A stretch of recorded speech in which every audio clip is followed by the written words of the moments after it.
the OldPreMeds podcast, session number 43.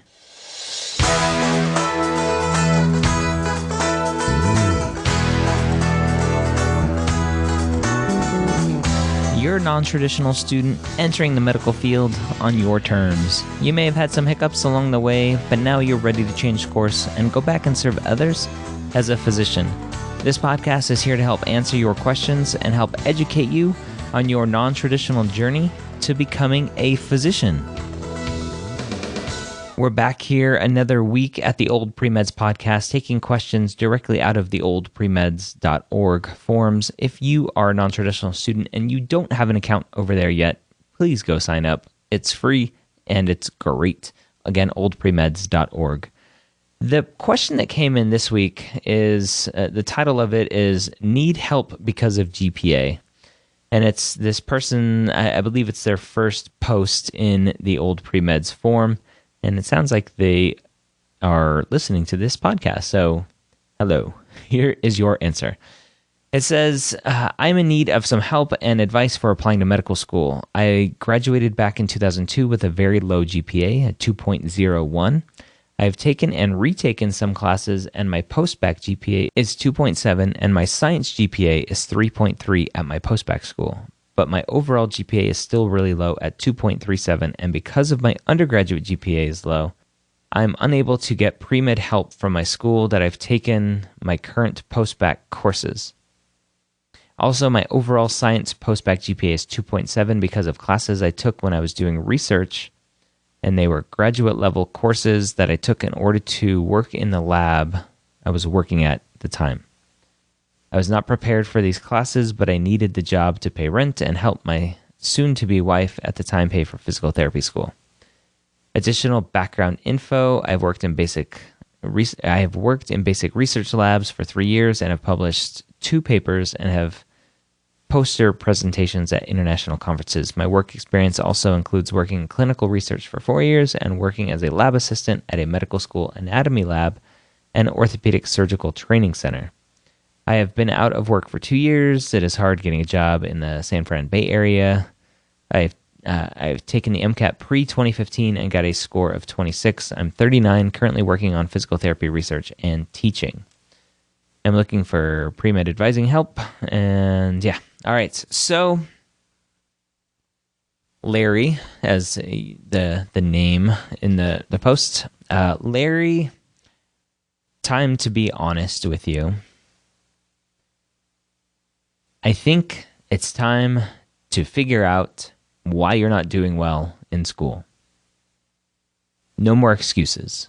What is your struggle? A science GPA of 2.7 is not going to cut it. An overall GPA of 2.37 is definitely not going to cut it. An MCAT score of 26 is not going to cut it, and your MCAT score is getting old because most schools are going to stop accepting that old MCAT score. So you're probably going to have to take it again. So you need to do some soul searching and figure out where the issue lies. Are you at a point in your life where you can stop working and focus on schoolwork full time? If your wife is a physical therapist, is she going to make enough money to pay the bills so you can go back and concentrate full time on being a student? You need to improve your grades if you want to get into medical school. At this point, because you've kind of already done some post-bacc classes, there's probably no point in doing more post-bacc classes unless you can do really well and only apply to DO schools to take advantage of grade replacement for GPA calculations. The other thing to look at is a special master's program, which is basically a post-bacc program, but it's a master's level program that will go into the different category in your applications under graduate school courses whereas your post-bacc classes are still lumped in with your undergrad classes and your undergrad GPA. But I don't know if an SMP, a special master's program, is going to take you with your GPA being so low. But the one thing to look at is if there's a special master's program out there that may take you and has any sort of linkage to medical schools. And linkage being the ability to do well in the SMP and basically have a guaranteed spot in the medical school that it's associated with. The last option that I hardly ever talk about is a Caribbean school.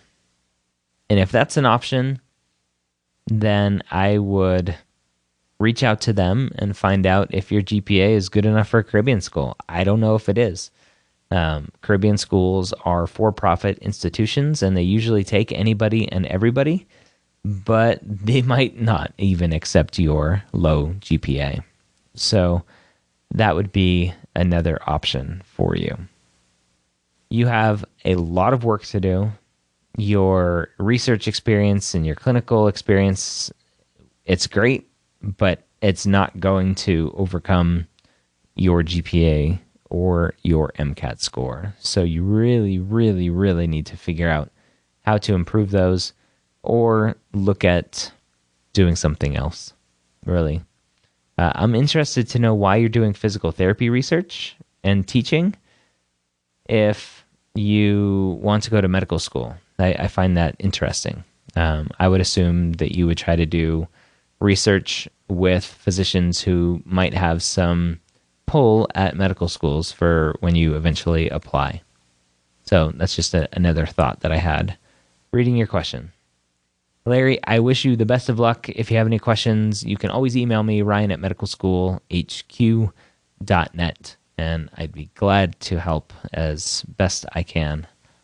So if you have any questions like Larry, I usually am not so doom and gloom, but Larry needed a stern talking to with those scores and GPAs. So I hope I don't scare you away from going and posting your own questions over at the oldpremeds.org forums. Free account. Go sign up. Again, oldpremeds.org. And I hope one day I'm able to answer your question over there. And until that day comes, keep collaborating, keep pushing forward, keep that goal in mind of becoming a physician one day, and hopefully it will come true for you. We'll see you next week here at the Old Pre-Meds Podcast.